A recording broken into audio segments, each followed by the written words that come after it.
Welcome to Shuck Around, where we get Shannon Woolley, the mortgage girl.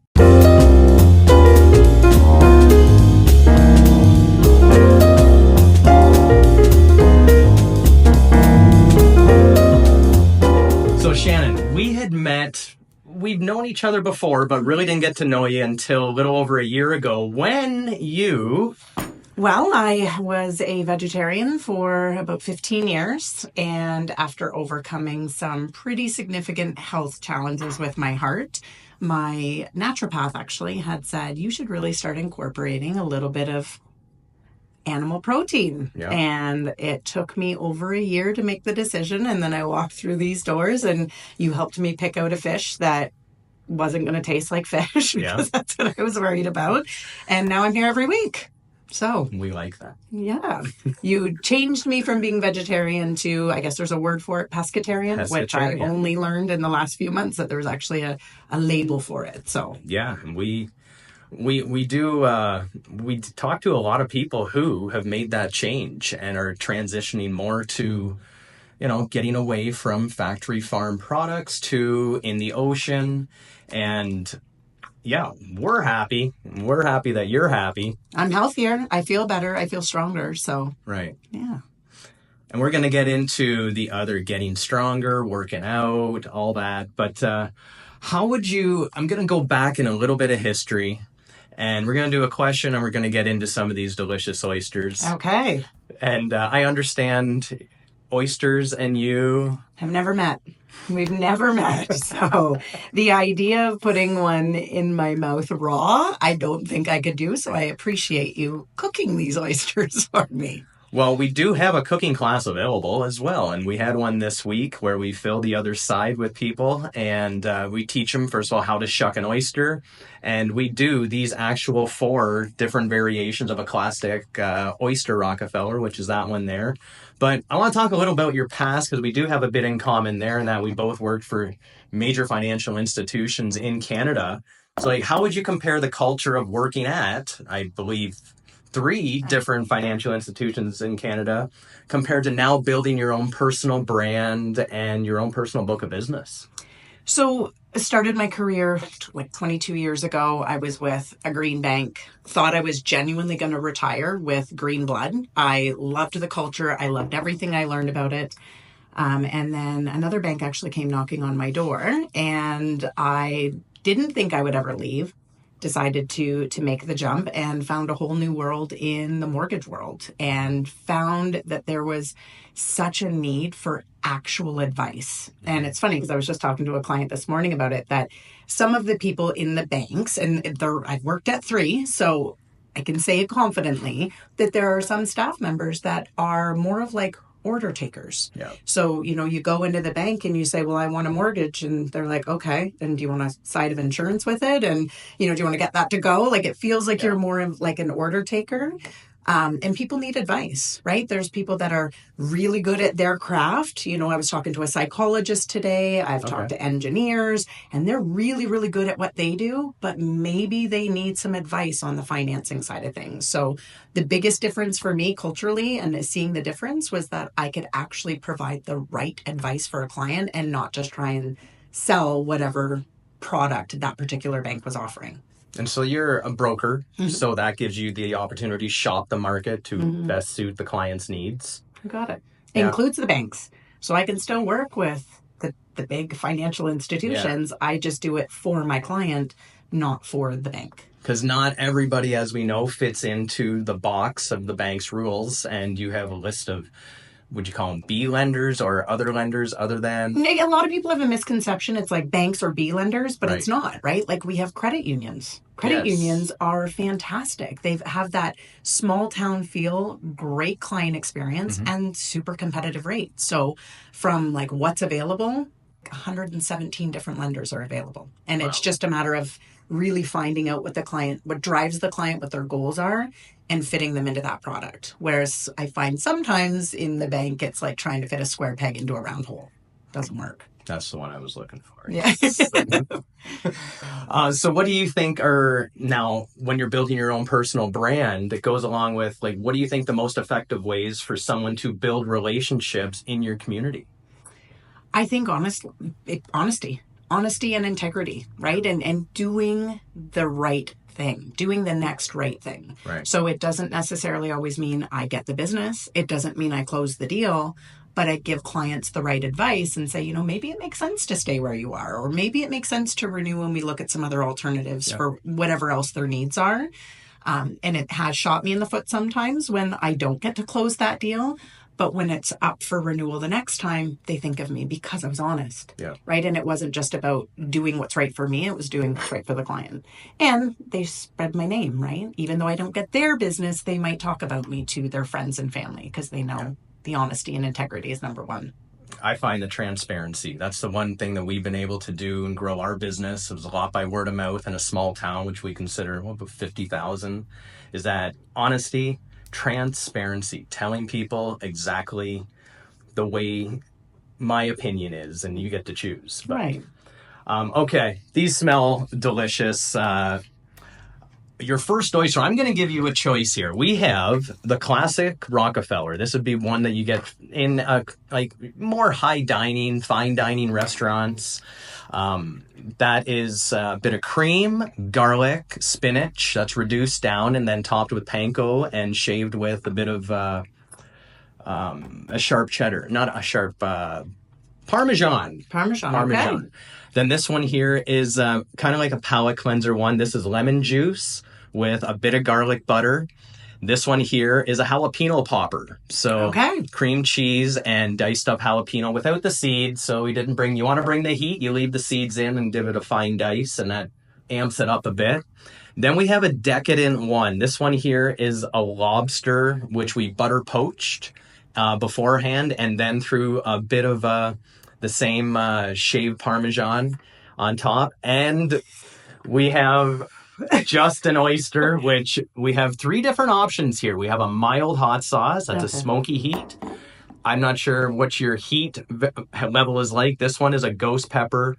Okay. It's hot. Okay. And then this one here is a mignette. This is a popular sauce that is red wine vinegar, diced up shallots with a little splash of maple syrup and seasoned with salt and pepper. Okay. And that goes great with that if you didn't want to do it, al fresco. Okay. So I'm going to let you choose. First oyster ever. We're getting it on here. Okay. Take your pick. Let's go with the lobster one because I do really like lobster. Perfect. Now, these are a larger oyster than we've used before. This is first of the season oysters, and oysters are a lot about marketing. So the name of these is actually Hanky Panky. So these are, I know, these are Hanky Panky oysters from Raspberry Point out in PEI, and they are what's considered a large choice. So that's why I got us the forks this time. We haven't had to break these out before. Okay. But there we go. And I just make sure you get the actual oyster at the bottom and the lobster all in one foul swoop, eh? I'm gonna end up making a mess. We got towels. Of course, I wear a white shirt when I'm. Only I would wear a white shirt doing something like this. Yeah.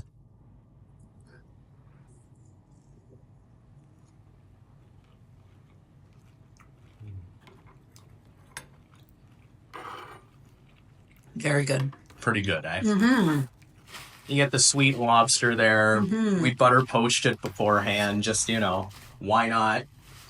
But wow. That was really good. It packs a lot of flavor. Mm-hmm. Well, I'm glad you like. That's good. So you're in the top 1% of mortgage brokers in your company, and it's a space known for its grind and high stakes. And you also compete in high rocks and CrossFit competitions. So what's harder, closing a huge deal under pressure or finishing a high rock sled push, when your legs are shot? And what does the performance in one world teach you about dominating in the other? So what's harder? Physically, obviously, high rocks competitions, CrossFit competitions. Mentally, it's still the competitions, right? Like sticking with it, not giving up, just grinding through. stress level wise on a monster, big deal or a very complex deal, or maybe a little bit of a high maintenance style of a deal, that can be more like nerve wracking. So, going into my very first High Rocks competition, I was so nervous, like nervous, couldn't sleep the night before. I had nothing to be nervous about. I mean, I'm not going to the High Rocks Worlds. It was just for fun, but it was the first time. Closing some deals, I try not to get stressed out about it. I love to be very proactive. I like to get everything done and complete and finalized well in advance so that people are not stressing closer to closing. Right. I've had a more recent file where someone decided to tell me that they quit their job a week before closing, 2 weeks before closing. So that was very stressful. So what's harder? I would say one is definitely, obviously, physically harder, and one is more emotionally and mentally harder. But I think that they actually do overlap a lot, because it's one of those things that I don't give up with my clients' deals that maybe, couldn't get done elsewhere, or maybe have had a challenge. I like to say I'm relentless. I don't give up. I could just keep pushing. And I think that the hard work that I do at the gym across the street and all of the training that I do helps me on the work side of things too. And the physical aspect helps me maintain the stressful aspect. So I need them both. They go hand in hand. Right. Now, for anybody, it was you and Marty actually that I've seen High Rocks before, but maybe tell the audience what exactly a High Rocks competition is. Okay. So it's been huge in Europe for years. Okay. I think the first one in Canada, I believe it was the first one in Canada, was last year. So High Rocks is very endurance based. Okay. So the training for it is long, and it's endurance. It's a lot of running. But a High Rocks race is the same everywhere you go. So there's High Rocks Worlds in Miami this coming weekend. They do competitions all over the place. So Barcelona, England, Australia. But when you go to these High Rocks races, you're doing the exact same thing. Okay. So it is a 1 kilometer run, and then you have to do 1 kilometer on the ski machine. Then you go back out for a 1 kilometer run. Then you come in and you're doing a sled push, then a run and a sled pull. So you're out doing a 1 kilometer run 8 times, and then you go to separate stations where you're doing like farmer's carries and lunges, and you can do it with a partner. So last year I did a open doubles with one of my friends from the gym. And this year Marty and I are doing one as mixed doubles. So it's just to see, you're basically racing, obviously, against hundreds, thousands of other people, but it's more so a race against yourself. So where did you end up last time, and what did you do this time? So it's awesome. It's hard. It's exhilarating. It's one of those things, when it was done, it was like almost like emotional. Like I was like, I cannot believe I just did this. How long is it? Last year it took myself and my partner, it was just over an hour, I think, like an hour and 19 minutes. Some of like the High Rocks, like world athletes, like the ones that train for it, can do it in under an hour. Wow. Yeah. I don't think that'll ever be me, but I'm okay with it. Well, you got to have a goal, right? All right. Choice again. On to the next. Take your pick. We got the jalapeno. We've got the lemon and dill and garlic butter, and the classic oyster Rockefeller. Let's go jalapeno. Jalapeno. This one is a favorite whenever we do the course. Okay. This is it's a simple one, but there's something about. So is there like a season for oysters? Like halibut has a season, right? Yeah. I'm just learning about fish and seafood. So they obviously have a season as well? Yeah. So oyster season. Wow. Doesn't that pack the salt from oh my gosh, the oyster? So good. I know. It's a great question, because not a lot of people are aware that there is a season for oysters. So we lucked out in that the season just started about 2 weeks ago. This is the first oyster. Raspberry Point is known for probably being, I would say, one of the most known, well-marketed companies in Canada, but they ship out of PEI. And oysters, once the waters are frozen, before they're frozen, they pull up as many as they can. They put them in the bubbler tanks, keeps them alive for the winter months, so we can still enjoy oysters over those winter months. And so you're eating oysters taken from a bubbler tank for the first couple months of the year, 4 months, some seasons. And so we have first of the season. The date and the tag that comes in the box on these was the 24th of May. Oh, That's wow. when they were Okay. pulled out of the Really water. fresh. These are as fresh as you can imagine. So, Okay. yeah, there is a season for oysters. Good to know. They're delicious. I think so. I actually wasn't expecting them to taste this good. Not that I doubted you. I just was like, oh, I don't think I've got the appetite for them, but they're delicious. Perfect. So in both real estate and competitive fitness, there's no faking your numbers. Mm-hmm. But in CrossFit, when you hit failure, it's physical and immediate. In business, failure can sneak up on you quietly. What failure has hit you the hardest in the mortgage career, and how did you come back from it stronger, like an athlete after hitting a new personal record after a setback? In the mortgage world, I would say the biggest failure that I take on is I take on my client's stress. Mm-hmm. I take on my client's choices, and I shouldn't. There are some clients that just should not own homes, or that, don't maybe make the best financial decisions. Right. And I will move heaven and earth, and I make myself stressed out to the point where, like, I have to sometimes just like walk away and be like, what am I going to do? I have to get this done. Yeah. And when I can't get something done, if it's, let's be honest, I can get anything done, but does it make financial sense? Yeah. Right. And when I say to a client, like, I can do this, but it just doesn't make sense for you to do it. Maybe it's an option that you actually consider selling your home. I feel the failure. Yeah. And I shouldn't, because I didn't make the choices that these people did, right? Like I didn't rack up debt, or I didn't quit my job. I didn't make the choices that they made, but I take it on as it's my fault. Whereas I love him, my spouse, Marty, does a much better job of just saying, it is what it is. Like, just move on. And I can't move on. I take on their stress. Right. So that's a failure for me. That's something I've talked about in therapy. That's something that I have tried to set a boundary, that it's just, I can't do this anymore. I can't help you. Yeah. So that to me is a failure. It's not really, but to me it's a failure. You mentioned there's so much I could unpack there, because I was a lender as well. And some people just aren't built for open credit. Mm-hmm. Credit lines, there's no discipline. Some people, I remember there was the Manulife, they still have it, I believe, the Manulife One product, where you have a line of credit attached to, I think it was 75% of the value of your home. Well, some people just should not have that type of credit available to them on a debit card.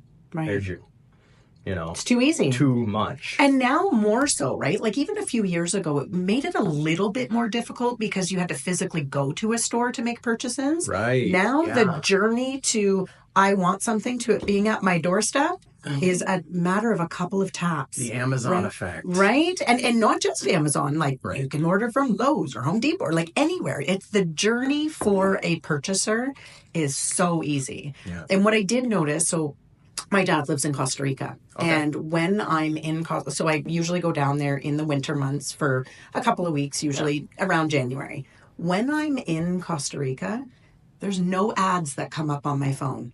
Nike's not on my phone, and, Lululemon's not on my phone. There's no ads on my Instagram because of where my geography is.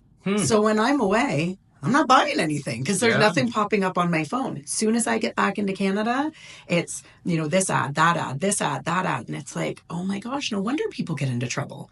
So to your point, when they have a gigantic amount of credit available to them, and the journey to what I want is that easy, it's too easy. Mm-hmm. At least before, we had to physically go into a store. We had to physically be mentally aware of what we were going to do. True. Now it's a couple of quick clicks, and it's at my doorstep the next day. That's the part I don't like. And to your point, there are some people that absolutely should not have access to revolving credit. Yeah.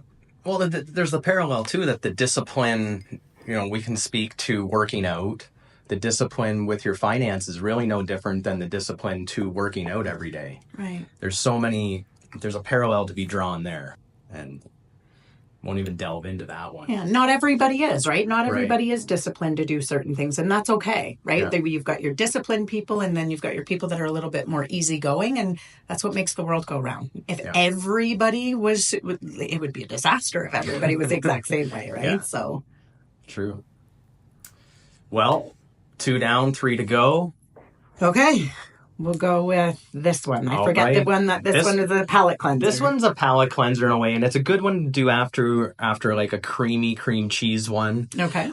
It's just straight up lemon juice with garlic butter and a little bit of dill. So you're gonna taste a bit of fresh dill. Okay. It's not as big as a mouthful on this one. How long did these take to cook? 8 minutes. Stop. Really? 8 minutes. This one here, the juice is actually... It was saltier than I was expecting, but really good. That's because it's mostly the liquor in the oyster. And just a squeeze of lemon juice topped with a bit of dill and a pat of garlic. So that is going to taste salty? That is salty as, like, that's salt. That Really? tastes like the sea. Really? Yeah. Okay. Oh, yeah, that one is nothing to that one. I should stop looking at it. I feel like it's looking back at me. I don't know if I can feel that. Sitting up there making at you. Right? Oh, so in your spare time, you coach little kids in the gym. Mm-hmm.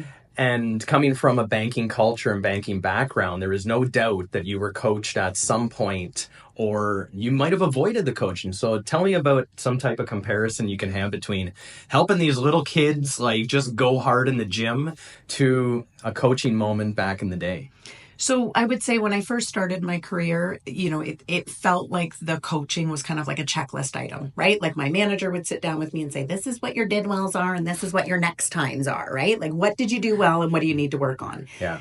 And I firmly believe that made me as successful with that bank as it did, right? Because I was offered very regular coaching and because nobody's perfect, No. right? And when I started to become a top performer, I didn't hear from my manager. And I was then told, well, you know you're doing a good job if you don't hear from your manager. Yeah. Which I guess is somewhat fair, but I'm not perfect. And there's always going to be ways that I can improve on everything in life. Yeah. So the fact that the more successful I got, the less my manager wanted to help me, kind of like, okay, well, I'm just kind of out on my own, which is why I decided to go out on my own. Yeah. And as a broker now, I get an abundance of coaching because all of the different banks and the credit unions and all of the lenders are providing us ongoing coaching on a regular basis of how to get the deals done, how to get the best rates and different things like that. Mm-hmm. I'm a big believer in coaching. That's why I go to that gym. I get coached every single day. And even though I am a coach and I can provide advice, I'm never perfect at anything. Yeah. So when I'm there and the coaches are like, try it this way or do it this way, it helps. Yeah. Everybody can benefit from coaching. So when it comes to the little kids, actually how I got involved with this is I wanted to become a coach with the gym, and I didn't feel overly confident or comfortable coaching adults. Yeah. So I thought, why don't I coach little ones? That way I can get comfortable with it. And another coach there, Brad, he was kind of the same mindset. He has kids. He loved the idea of it. So we built this little one more rep program where we coach the little ones, and it's fantastic. Wow. To see how much like grit they put into it and how competitive they are and honestly how fit they are. Like how quick a child can learn something. Yeah. And obviously physical fitness is huge, right? Get them away from the iPads, get them away from the TV, and get them doing something physical. Oh, absolutely. I love it.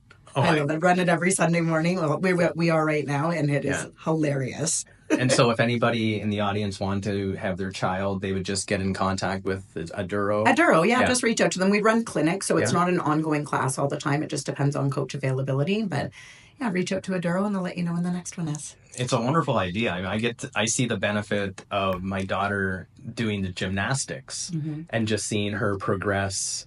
And, where they get the energy, I have no idea, Shannon, but it's fun to watch. Well, one of my girlfriends, actually, her son just started, and his very first week, he was we were learning box jumps. Yeah. And the first couple of times he was very apprehensive, naturally, because it's Yeah. first time doing it. So he was just doing box step ups, which is okay.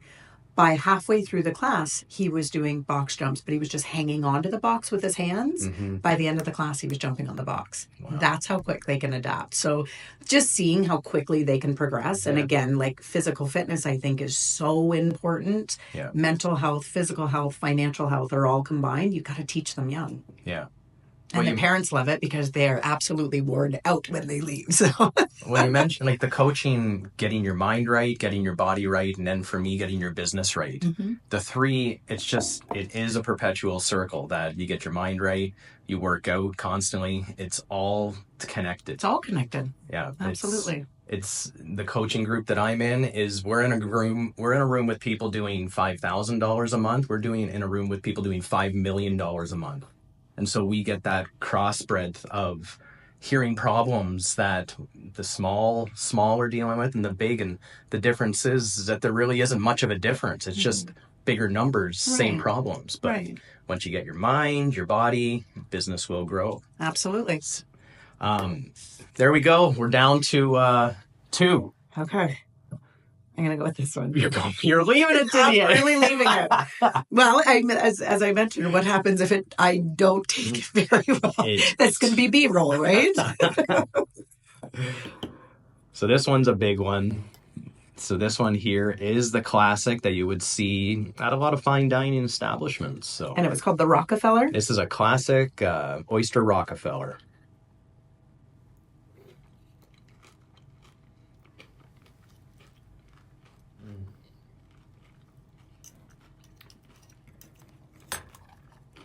I must say, I'm blown away with how good these are. That one is one of my favorite just because, and it is a classic. That is the crunchiness that, you can see it. It's brown around the edges. That's just flavor, not burnt. And that's just the panko with a bit of the shaved Parmesan. I love that one. So forgive me if this is a stupid question, but is there anywhere in town that sells oysters, like restaurant-wise? I believe there'll be a feature. We do supply a couple of them, and they do a feature, especially on Valentine's Day. Okay. That one, we get a good influx of orders just for oysters because they put it on like a prefix menu. But on the regular, no, not really. Is it true? Am I allowed to ask this? You can ask anything on this show. Are these an aphrodisiac? Yeah. Is that true? Come and get them. Yeah. They really are. That is what they're most commonly known for. Okay. And is that why Valentine's Day is so popular? I never even thought of that one. But I like where you're they are extremely nutritious. Like, this is the one fact that I throw out in our class every time. I give people the option, like I give them a second to this is number 2 for the best protein that you can actually ingest. And number 1 is, and I give everybody to throw out their best answer, give them a minute or two. And then sometimes people don't get it. And I say, I hated eating it as a child. And most people will get it then. And it's beef liver. Right. So beef liver is the number 1 nutrient-packed protein that, I know, I know. There's no chance that's happening, but cooked properly, it's, edible. Not bad. We go to a restaurant, my father-in-law gets it every time. I just like, Paul, there's other things. Right. But I love you, Paul. But oysters, the good thing about oysters, in 3 oysters, you're looking at between 10 and 12 grams of protein for every 3 oysters. Really high in zinc, magnesium, manganese, and the list just goes on. And like zinc alone, it's 500%. Those 3 oysters, 500% of your daily required amount of zinc. Okay. And so in working out, the best way I had it described is calories is what you weigh. Your macros are how you look, and your micronutrients, which are the things found in oysters, is how you feel. Right. Yeah. So, a good thing of, too much of a good thing is never good. I eat 1 to 2 oysters a day because I have them available to me, and I know how good they are for me. Okay. But coming back to the aphrodisiac, yes, 100%. Has anybody ever asked you that on the show? Not on the show. Okay. No, you're a first for that one too. But I'm going to be bringing it up. Okay. Okay. We're getting down here. We've down 4. We got 1 to go. And so you're not just competing, you're broadcasting as well. You're a host on Rogers TV, which means you're on camera, being articulate, and leading the conversation. So do you feel like the discipline from fitness or the negotiation skills from brokering carry over into how you command the mic on TV? I have to be honest. I didn't ever think I commanded anything. Right. I fell into that position. The producer of Rogers had asked me to do a couple of interviews a few years ago at the Golden Gala. So the big fundraiser in town that helped build the hospital. Yep. He just said, here's a mic. Would you go around and interview people? And I was like, me?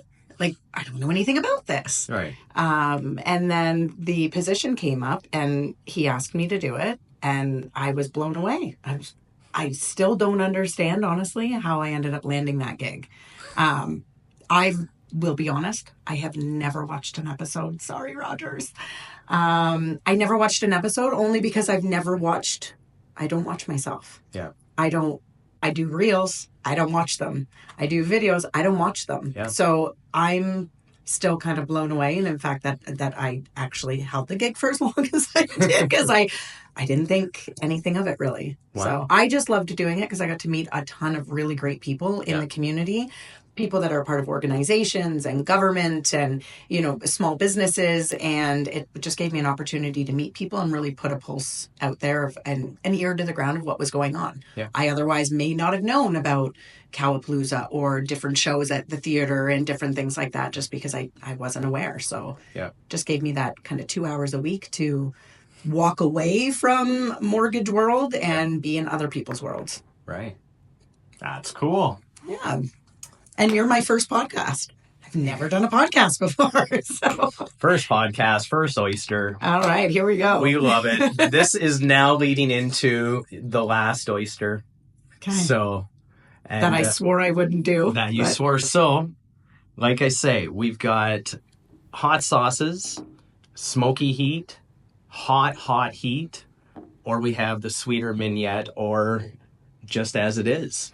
What would you recommend not as is out of these So three? not as is, Yeah, no. I would go with the mignonette. Okay. It really does mask and brings down it's a red wine vinegar and a bit of sweet maple syrup brings down the acidity of the salt.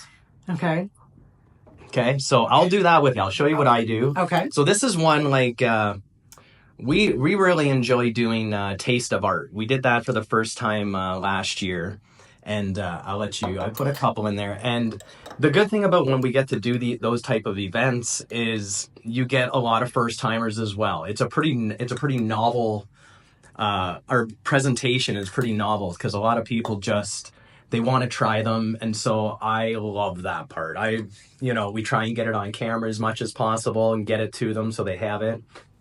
And this year, we're actually, for Taste of Art, we're doing an educational room where we're showing people the ins and outs of oysters. So hopefully you're going to be able to hit a whole bunch of new people trying oysters, but okay. There we go. I can't believe you're getting me to do this. Okay. Okay. It's awesome. So all you're going to do, you're going to use this part as your mouthpiece. Don't ever really use the hinge area. Okay. It's just that spot. And you're going to give it two chews. That releases any type of salt that's going to be in the oyster.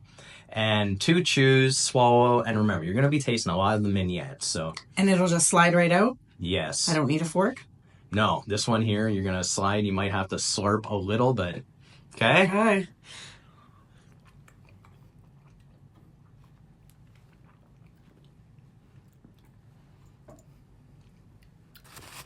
Okay.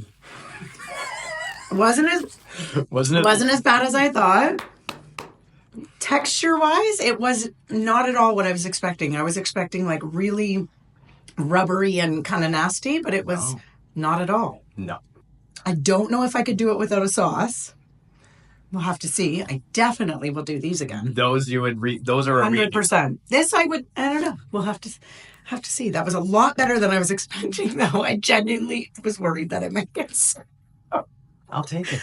Yeah, it was, give it a shot. If you've never tried oysters, give it a shot. I can't believe I just said that, but. That's awesome. Well, it's been great getting to know you over the last year. And what do you have going on coming up? We got this camera, we got that camera. Tell us, first of all, where you can be found. And second of all, what you might have coming down the pipe or where people can find you. So can find me on Instagram at Shannon Woolley, the Mortgage Girl, or Facebook at Shannon Woolley or Shannon Woolley, the Mortgage Girl. I'm at Aduro, the gym, 5 days a week, sometimes 6 days a week in the mornings. Other than that, I'm kind of just kicking around town. And what's on sort of my schedule, what's coming up, bank-wise, Bank of Canada announcements next week on June 4th. Then there's another one at the end of July. What are we anticipating? We're still anticipating a couple of rate drops this year. Okay. Will they happen next week? We'll see what they decide to do. But I do, and many economists do think that we're still going to see potentially another 2 to 3 drops before the end of the year. Okay. What should people be starting to do right now? If your mortgage is up for renewal in the next 4 to 5 months, get a hold of us now, because we can't tell the future, right? We don't know where things are going to go, right. But what we can do is talk about right now. So at least get a rate held, get something in place, and then let's ride out the next few months and see what ends up happening. But at least if rates do start to climb back up, talking about the fixed rates, because fixed and variable are different. Right. If fixed rates are climbing back up, it might be a good idea to get something locked in now. And then at least you've got peace of mind. Right? And if your mortgage is coming up in renewal for July, August, September, even October, let's start talking about it now. That way you're prepped and ready to go. And for anybody that is facing financial difficulty right now, it sucks and we all know it, but stop sweeping it under the rug. It's not going to go away. You've got to talk about it. And once you do, I can tell you that feeling of like relief will come. Just talk about it. Don't sweep it under the rug. And then, like I said, Marty and I are in a couple competitions. So we're doing a High Rocks competition in Toronto in October. And we're doing a CrossFit competition in, we were at Collingwood. Yes. That's in July. So we're doing that with actually the owners of the gym. There's a team of 4 of us doing it. So beautiful. It might be a little slow going at the end of July for that reason. So you heard it here first. If you're going through some financial turmoil, give Shannon a call. And remember, we are here at Chris Seafood to keep your meals hook, line, and simple. And if you're a small business owner, medium-sized business owner, and you want to come on the show, just contact Garrett I or Activate Media. Remember, I'm Chris at Chris Seafood at 1300 Seagrave, and we're here to keep your meals hook, line, and simple.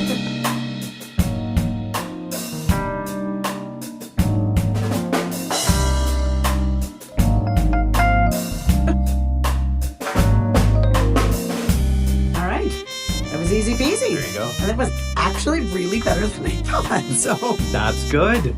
Yeah. And they have a ton of protein. So I'm here for that. You got a great, nutritious meal minus the cream.